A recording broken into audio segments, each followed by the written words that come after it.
Senhores, tudo bem? Primeiramente, muito prazer.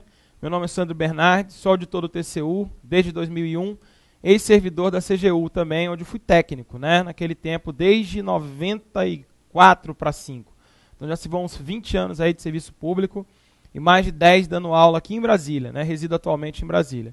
Na aula de hoje a gente passa aqui, aula não, aliás, nesse nosso contato de hoje, mania de aula, né?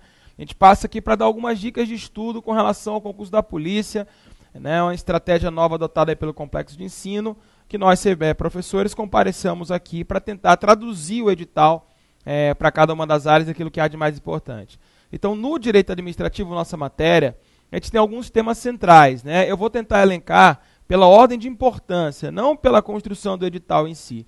E um primeiro tema bastante importante de direito administrativo, vem comigo, só para anotar para quem quiser, são os poderes administrativos. Os poderes, o poder administrativo do Estado, né? É bem importante dizer que esses poderes administrativos são diferentes dos poderes políticos, da própria estrutura do Estado. Então, lá no direito constitucional, os senhores trabalham a organização dos poderes, né? Como eles se organizam, distribuem as tarefas, a simbiose, o equilíbrio, o sistema de freios e contrapesos. Aqui nos poderes administrativos, nós estudamos os instrumentos utilizados pelo administrador público no dia a dia para o desempenho das tarefas deles, administradores públicos, né? Então, aqui no direito administrativo, nós falamos de poder vinculado, do discricionário, do normativo ou regulamentar, para alguns autores, do hierárquico, do disciplinar, mas, sobretudo, do poder de polícia. Então, dentro dos temas, eu vou dar destaque para um ou outro assunto. Vem comigo, ó. O destaque nos poderes administrativos é o poder de polícia. Vou tentar organizar o edital de vocês em até 3 níveis, tá? É o poder de polícia. Então, o poder de polícia, que não se confunde com a própria polícia, é a possibilidade que o Estado tem de restringir as liberdades individuais em prol das coletivas, né, dos direitos e interesses coletivos. Então, o poder de polícia, eu insisto, não se confunde com o poder da polícia ou a polícia. As polícias são corporações técnicas, né? Especializadas muitas vezes na investigação do ilícito penal. É o que acontece com a Polícia Civil, com a Polícia Federal. São polícias especializadas na investigação do ilícito penal. O poder de polícia não, é uma tarefa desempenhada por algumas entidades administrativas, age direito público, né? Basicamente os entes federativos, as autarquias, as fundações públicas, desde que de direito público, exercem poder de polícia. Quando estudarem esse assunto, enfatizem poder de polícia, porque é nesse ponto que muitas vezes o examinador ele cobra as questões mais difíceis. Ok, senhores? Prosseguindo, vem um pouco mais comigo. Outro assunto em relevância aí são os atos administrativos. Os atos administrativos que se diferem dos demais atos, né, do Estado. Então, são diferentes dos atos legislativos, atos que tenham força de lei, e atos judiciais, as sentenças.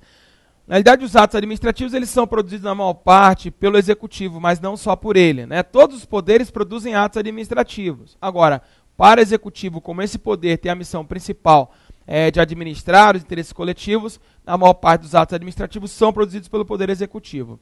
Dentro dos atos administrativos, em provas da polícia, o assunto que eu chamo a atenção, vem comigo, por favor, são os elementos. São os elementos dos atos administrativos, né? Aqueles 5 clássicos para quem já estudou, né? Competência, finalidade, forma, motivo e objeto. Então, depois estudem com mais afinco, com mais atenção, esses 5 elementos e não os confundam com os atributos. Os atributos são as características dos atos administrativos, que é outro assunto bastante pertinente, mas é outra coisa, né? Presunção de legitimidade, alta executoriedade, imperatividade são os atributos dos atos administrativos. Ok, senhores? Ainda vem conosco, por favor. Assunto de relevo é a improbidade administrativa. A improbidade administrativa que não é crime. Diga-se, tá, pessoal? A improbidade não é ilícito penal. É diferente de crime. Veja, o artigo 37, parágrafo 4º da Constituição Federal, diz que os atos de improbidade, conforme o caso, importarão na indisponibilidade dos bens, no ressarcimento erário, na perda da função pública, na suspensão dos direitos políticos, sem prejuízo da ação penal cabível. Então, senhores, com isso o Constituinte diz que a improbidade não é exatamente um crime. A improbidade seria um ilícito de ordem civil que não prejudica o manejo de uma ação penal, é o que se extrai da Constituição Federal.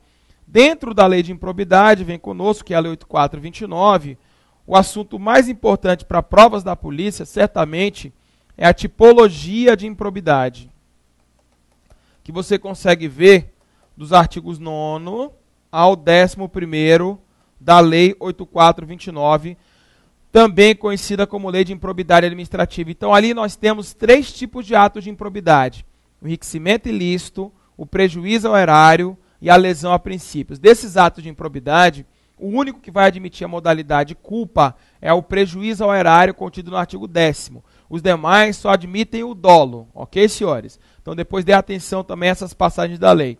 E, por fim, na ordem de importância, nós temos a organização administrativa do Estado. Como o Estado se organiza administrativamente, o que é diferente, mais uma vez, da articulação política ou da estrutura dos poderes. A estrutura dos poderes você consegue ver no artigo 2º da Constituição Federal. A Constituição diz que são poderes independentes e harmônicos entre si, o Executivo, o Legislativo e o Judiciário. Essa estruturação dos poderes, a inter-relação que há entre eles, o sistema de freios e contrapesos, quem estuda isso com mais atenção é o direito constitucional. Aqui nós estudamos a organização administrativa, sobretudo vem conosco as figuras, as entidades da indireta. Pela Constituição Federal, nós temos 4 entidades da indireta aí, no artigo 37, inciso 19 da Constituição Federal. São elas autarquias, fundações, sociedades mistas e empresas públicas, todas elas dotadas de personalidade jurídica própria. Notem também nesse 3719 o processo de criação de cada uma delas. Pela Constituição Federal, a única entidade que é criada pela lei, a lei específica cria a autarquia. As demais entidades da indireta, elas não são criadas pela lei, elas são autorizadas em lei. Isso significa que para criar, por exemplo, uma sociedade mista, uma lei tão só não basta. Além da lei que autoriza, vão ser necessários outros atos constitutivos. Ok, senhores? Bom, esses são os 4 assuntos principais que normalmente caem em provas da polícia. Os demais assuntos, esses aqui basicamente são o centro, tá, pessoal? Os demais assuntos, eles são incidentais, laterais, às vezes caem, outras vezes não. Então, às vezes caem em serviços públicos, outras vezes cai até licitações e contratos, é raro, mas pode cair, que é um assunto muito pesado. O que eu sugiro a vocês é que estabeleçam metas de resultados, ou seja, períodos para alcançar determinadas metas. Depois que atingirem isso, aí vocês vão praticando com exercícios, com questões comentadas, e claro, se quiserem a nossa companhia, a mim seria muito honrosa, acompanhe nossos cursos aí do nosso Complexo de Ensino Renato Saraiva, tanto nas matérias isoladas, quanto nos cursos próprios da polícia. Ok, senhores? Então, pessoal, mãos à obra, sugiro que mantenham sempre o foco, se a polícia está marcada aí o seu alvo, parte para cima disso, não se esquece de distribuir bem o tempo, e claro, sempre pensando positivamente, o resultado vai chegar, ok? Obrigado pela sua atenção, meu nome é Sandro Bernardes, professor de Direito Administrativo aqui do Complexo de Ensino Renato Saraiva. Um grande abraço, bons estudos e vejo você por aí na sua próxima aprovação.